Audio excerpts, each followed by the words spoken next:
বরিশালে 15 দিন বন্ধ থাকার পর স্বাভাবিক নিয়মে চলছে টিকা কার্যক্রম।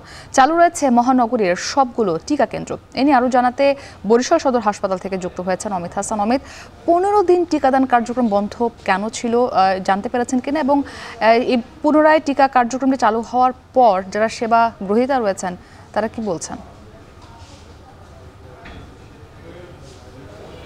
মুক্তি, বরিশালে বেশ কয়েকদিন টিকাদান কার্যক্রম বন্ধ ছিল এবং বরিশালে একটু জানিয়ে রাখি যে বরিশালে 3টি স্থায়ী কেন্দ্র ছাড়াও 103টি কিন্তু অস্থায়ী টিকাদান কেন্দ্র রয়েছে।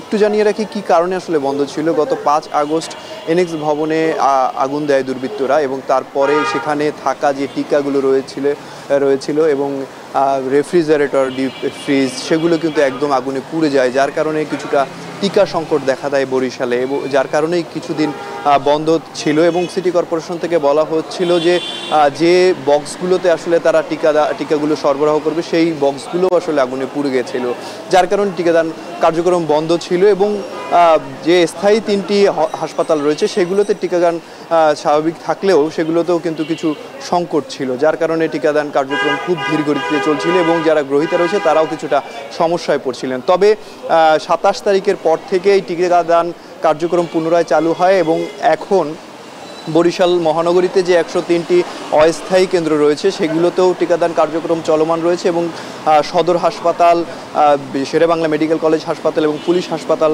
যে 3টি স্থায়ী কেন্দ্র রয়েছে সেগুলোতেও টিকাদান কার্যক্রম পুনরায় চালু রয়েছে। এবং আমরা আজকে সদর হাসপাতালে দেখেছি সকাল 8:30 থেকেই যারা অভিভাবক রয়েছেন তারা তাদের বাচ্চাদের নিয়ে এই হাসপাতালে আসছেন এবং টিকা আসলে তারা দিয়ে যাচ্ছেন এবং দুপুর 2টা পর্যন্ত কিন্তু এই কার্যক্রম চলমান থাকে প্রতিদিন।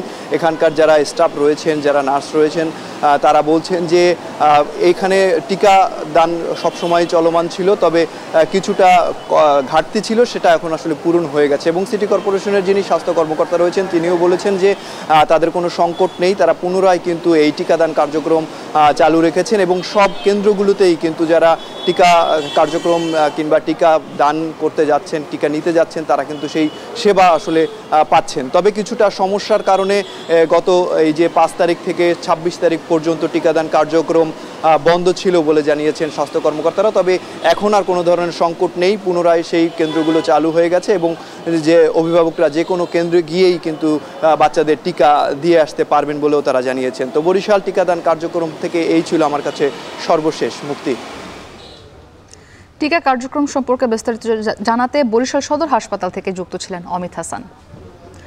নিচ্ছে আরও একটি ছোট্ট বিরতি।